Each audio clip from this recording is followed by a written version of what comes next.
Sou professora Conceição Alencar e começa agora a sua aula de língua portuguesa. Se liga no Portal do Estudante e na TV Educação, que tem muito conteúdo para vocês.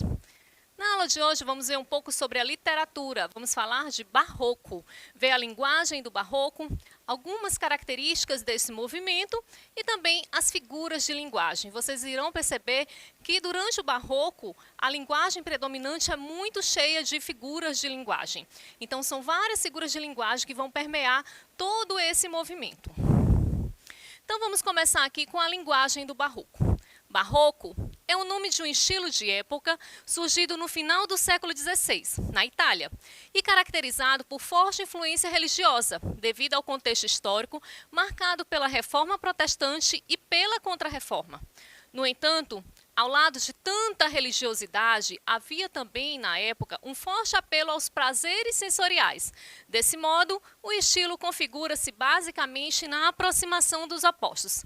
Bem, turma, vocês já sabem que quando a gente fala de literatura, nós temos que levar em conta todo o contexto histórico, o contexto social, o contexto político da época, né? Então, se a gente for fazer uma retrospectiva, a gente vai lembrar lá da Idade Média, onde a igreja ela dominava. As ideias da igreja estavam todas pautadas no teocentrismo. E a gente sai um pouquinho desse teocentrismo.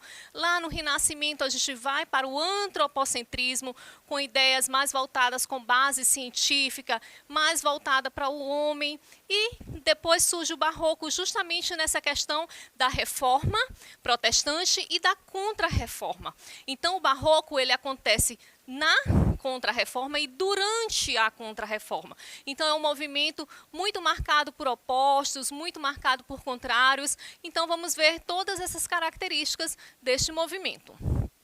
Na literatura barroca, os textos refletem elementos rebuscados e quase sempre extravagantes, apresentam dualismo, riqueza de detalhes e o exagero.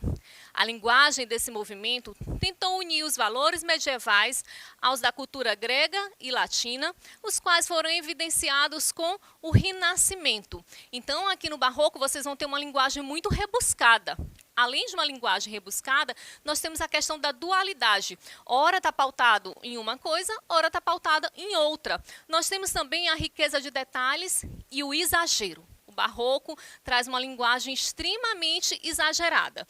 E aí também, como ele diz aqui no final, alguns temas que foram evidenciados no Renascimento. Que temas foram esses? Justamente o antropocentrismo. Existe um choque entre o teocentrismo e o antropocentrismo. E no meio disso tudo, quem fica? O homem barroco. Ele está ali naquela dualidade entre o teocentrismo e o antropocentrismo. É um estilo de época marcado pela oposição e pelo conflito, o que acaba revelando uma forte angústia existencial. Dessa forma, as obras literárias dessa época apresentam visões opostas, tais como antropocentrismo versus teocentrismo, o sagrado versus o profano, a luz versus a sombra. Então, turma, vocês verão uma linguagem muito complexa, porque era feita por um homem muito complexo, que ele estava sempre naquela dúvida entre o sagrado e o profano, entre o antropocentrismo e o teocentrismo, entre a luz e a sombra. Então, vão ser sempre opostos, vão ser sempre contrários. O barroco é a linguagem dos contrários. É preciso ressaltar que a presença de luz e sombra nos textos barrocos normalmente está associada à juventude. Juventude, luz, e a velhice, sombra. Nessa perspectiva, o poeta barroco sempre lembra aos leitores o quanto a juventude é fugaz e o quão rápido chega a velhice e, consequentemente, a morte. Há, por isso, uma supervalorização da juventude e dos prazeres que essa fase da vida pode oferecer. Nessa mesma linha de pensamento, a natureza, quando retratada, serve para lembrar que a beleza, por exemplo, de uma rosa é fugaz, assim como a juventude. Então, observem o contraste, ele faz essa oposição entre a juventude e a velhice. Ele diz que temos que aproveitar ao máximo. Lembram daquela frase que algumas pessoas até usam sem entender muito bem o contexto, sem entender o significado, que é o carpe diem. significa o quê? Aproveite o dia. Aproveite o dia ao máximo. Aproveite o presente, porque é tudo muito efêmero, é tudo muito rápido, é tudo muito fugaz, como a beleza da rosa que ele coloca, que a rosa está ali, linda, bonita, maravilhosa, mas que num outro momento ela murcha e já não tem mais toda aquela beleza. Então, tudo é muito rápido, tudo é muito passageiro. Então, a arte barroca, ela faz justamente isso. Ela nos traz a refletir, a pensar, para que possamos aproveitar ao máximo. Aproveitar o presente, aproveitar todos os momentos, mas ao mesmo tempo que ela nos convida para aproveitar, tem o outro lado que fica ali contraditório entre o corpo e a alma, entre o divino, o sagrado e o profano. Então, tem sempre aquela dúvida. Está sempre um pé aqui, outro lá. Ele quer aproveitar a vida, mas ele também está preocupado com a questão da fé, com a questão do temor a Deus, com a questão da religiosidade. Então, tem sempre essa dualidade. Percebam bem. Então, vamos para as características do barroco. O pessimismo. A visão pessimista barroca leva a entender que todos os acontecimentos da vida levará à morte. A morte e a incerteza da vida transformaram o barroco em uma escola literária pessimista. A felicidade impossível na Terra só seria realizada no plano celestial.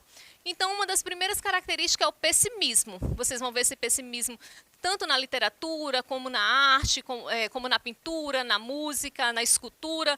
Existe muito essa questão do pessimismo. Ele diz que aqui na Terra nós não conseguimos ser felizes, nós só vamos alcançar essa felicidade, essa plenitude no campo celestial. O feísmo. No barroco existe uma sedução por cenas trágicas, tristes e dolorosas. É uma verdadeira fascinação pela miséria humana, a crueldade, a dor, a podridão e a morte. Então, vocês podem até no primeiro momento ficar impactados com essas cenas, né? Cenas de corte da cabeça, cenas com muito sangue, com muita morte, muita dor. Ele traz mesmo essa questão do sofrimento, da miséria humana e explora isso de uma forma mesmo muito intensa. Traz cenas tristes, dolorosas, trágicas. Então, vocês vão perceber todas essas marcas na literatura, na pintura, principalmente, vocês vão conseguir perceber todos esses aspectos. O cultismo. Na linguagem do barroco, era usado o jogo de palavras e o uso culto da língua. E o conceptismo. No conceptismo, existia uma dinâmica de raciocínio e de retórica que buscava explicar de forma clara o conflito dos opostos. Turma, se por acaso vocês olharem essas duas palavras, cultismo e conceptismo, não tenham dúvida que nós estamos nos referindo ao barroco. Olhou cultismo e conceptismo, já fica aí atento que certamente é barroco. Só que o cultismo está muito mais ligado ao jogo das palavras e o conceptismo está ligado ao jogo das ideias. Vamos ver essa diferenciação no quadro a seguir? Então, aqui nós temos de um lado o cultismo e do outro o conceptismo. Cultismo é uma percepção sensorial, busca-se sentir o conflito. Dimensão visual na arte, com uso de cores quentes e contrastes. Utilização de palavras cultas, vocabulário sofisticado. Uso de metáforas, hipérboles, sinestesia, figuras de linguagem que são presentes no barroco. E já o conceptismo ele tem uma percepção racional, tenta entender a dimensão racional do conflito. Então, conceptismo racional, cultismo sensorial. O conceptismo do espanhol concepto traz ideia. Então, conceptismo, ideia.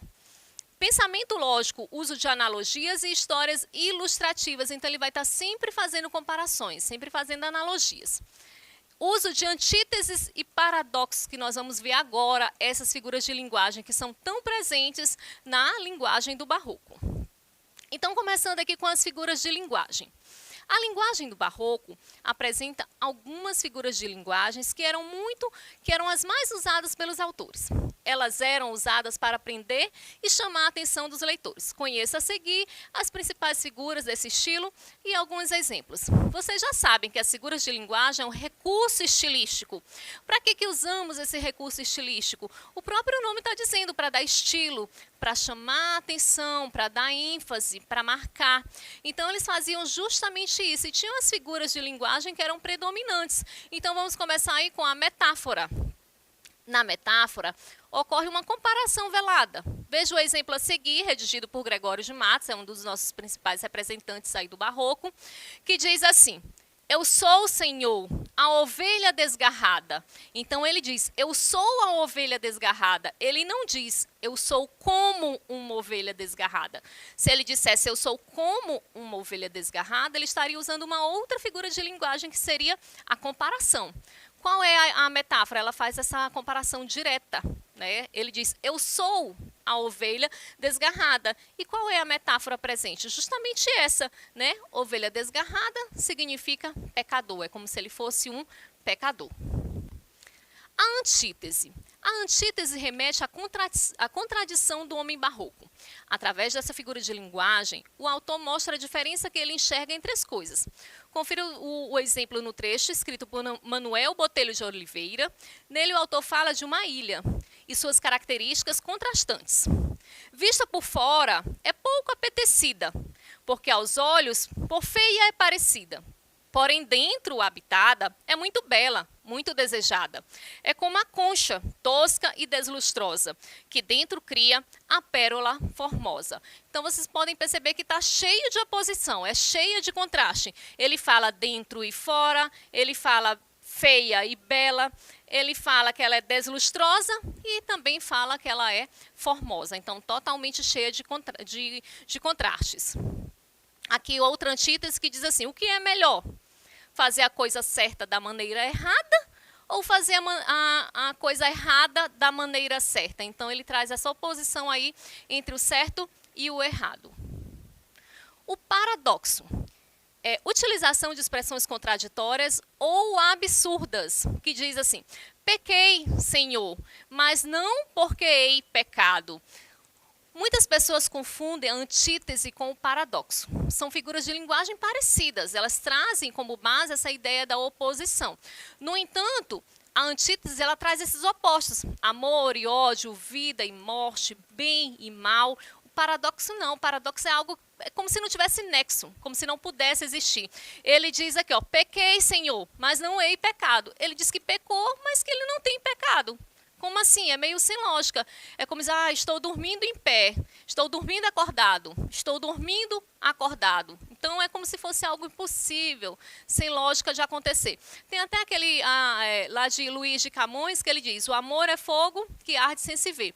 É ferida que dói e não se sente. É um contentamento descontente, é dor que desatina sem doer. Como é que uma dor vai desatinar e não vai doer? É dor que desatina sem doer. É ferida que dói e não sente. Como é que está doendo e eu não sinto? Então, é bem paradoxal. É bem meio como se fosse sem lógica, sem nexo. Então, vamos ver essa diferença entre a antítese e o paradoxo. O paradoxo também se fundamenta na oposição, só que esta ocorre entre o mesmo referente. Por isso, ele é mais profundo, pois permeia o âmbito das ideias, não simplesmente das palavras ou orações como na antítese. Exemplo, os mesmos braços que serviram de abrigo, hoje transmitem solidão. O paradoxo no exemplo está sendo representado pela oposição de ideias. Como é possível o mesmo braço abrigar e trazer solidão? A antítese opõe palavras que já são de natureza opostas, enquanto o paradoxo opõe ideias opostas entre si, como vistas no exemplo acima. Então, muita atenção. A antítese ela já traz esse par, né, esse par de opostos. E o paradoxo não, ele traz mesmo mais no campo das ideias, né, vão ser sentimentos, ideias bem contraditórias, quase que sem nexo. Ele diz aqui, como no exemplo, os braços serviam de abrigo, hoje servem de solidão. Como é que os braços podem servir de abrigo e ao mesmo tempo de solidão? Parece algo meio sem lógica. Então, o paradoxo, ele traz esse recurso para a linguagem. A hipérbole, utilização de expressões exageradas. Romperam-se, enfim, as cataratas do céu.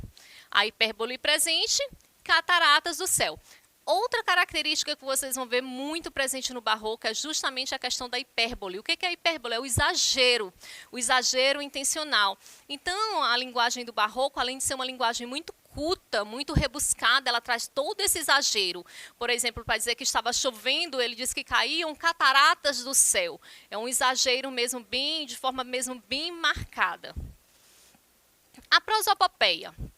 personificação de seres inanimados para dinamizar a realidade. Observe um trecho escrito pelo padre Antônio Vieira. No diamante, agradou-me o forte, no cedro, o incorrompível, na águia, o sublime, no leão, o generoso, no sol, o excesso de luz. Então, gente, o que seria a prosopopeia, a personificação? É quando nós atribuímos características de seres humanos ou de seres vivos a seres não vivos, né? Quando eu digo a cidade dorme, é um tipo de... o mundo clama por socorro, a terra chora por conta da poluição. Então, são características que são atribuídas a seres inanimados. Então, é uma forma de personificar. E isso a gente viu muito no Barroco, traz muito essa linguagem. Vamos ver aqui o poema Triste Bahia, que diz assim: Triste Bahia, ó quão dessemelhante estás, e estou do nosso antigo estado, pobre te vejo a ti, tu a mim empenhado, rico te vejo eu, já tu a mim abundante. Triste Bahia, ó quão dessemelhante, a ti tocou-te a máquina mercante, quem tua larga barra tem entrado, a mim vem me trocando e tem trocado, tanto negócio e tanto negociante. Vocês podem perceber que é uma linguagem mesmo bem rebuscada. Às vezes fica até um pouco mais complexo da gente entender. Por quê? Porque existe o hipérbato, que é a inversão da ordem das frases. Então, a gente não está acostumado com esse modelo de frase, com essa ordem de frase. Então, tem uma quebra da ordem da frase. Então, fica até um pouquinho difícil da gente compreender. No soneto, Gregório de Matos lamenta o estado de sua cidade, outrora rica e agora pobre. A personificação da cidade. O eu lírico se identifica com a sua condição. A ti trocou-te, a mim me foi trocando. A condição de miséria da cidade se deve ao fato dela se dar ao estrangeiro. Então, vou trazer todo o aspecto político, né, todo o aspecto social que a Bahia vivia naquele tempo. Gregório de Matos, né, nasceu na Bahia. Então, ele traz muito bem toda essa transformação que a terra, né, era muito rica, muito abundante, passa por todo esse momento de transformação. Ele traz muito isso na linguagem. É como também uma crítica social que ele faz. São denúncias sociais que ele faz. Anacoluto é uma ruptura na ordem lógica da frase. Por exemplo, as délficas irmãs, chamar não quero, de Bento Teixeira. Olha como fica estranho a gente ler dessa forma. Nós não estamos acostumados a ler dessa forma. Se a gente fosse colocar na ordem que nós estamos mais acostumados, como ficaria? Não quero chamar as irmãs délficas. Fica mais fácil de compreender para nós. Mas como o Barroco ele tinha essa característica de uma linguagem muito rebuscada, muito curta, cheia de inversão, cheia de figuras de linguagem, é justamente isso que ele quer, provocar isso no leitor, todas essas ideias. Inconstância das coisas no mundo. No nosso momento português nas redes, separei esse poema para vocês. Nasce o sol e não dura mais que um dia. Depois da luz, se segue a noite escura. Em tristes sombras morre a formosura, em contínuas tristezas e alegrias. Porém, se acaba o sol, por que nascia? Se é tão formosa a luz, por que não dura? Como a beleza, assim se transfigura, como o gosto da pena, assim se fia. Mas no sol e na luz falta firmeza, na formosura não se dê constância, e na alegria sinta-se a tristeza. Começa o mundo, enfim, pela ignorância, e tem qualquer dos bens por natureza. A firmeza somente na inconstância. Então, também de Gregório de Matos. Qual a principal característica que vocês conseguem perceber nesse poema de Gregório de Matos? A mesma questão da antítese, que é a oposição de ideias contrárias na mesma frase. O tempo todo ele coloca essa oposição. Ele coloca a luz, a escuridão, a alegria e a tristeza, a firmeza e a inconstância. Então, ele traz todo o tempo essa oposição, essa antítese, que é uma figura de linguagem muito cobrada. E para a gente finalizar a nossa aula, coloquei um meme que diz assim: hoje acordei barroco. Por que acordou barroco? Exagerado, dramático, cheio de contrastes emocionais. Então, se vocês acordarem assim muito dramáticos, cheios de hipérboles que são exageros intencionais, cheios de rebuscamento, certamente vocês acordaram num dia bem barroco, tá certo?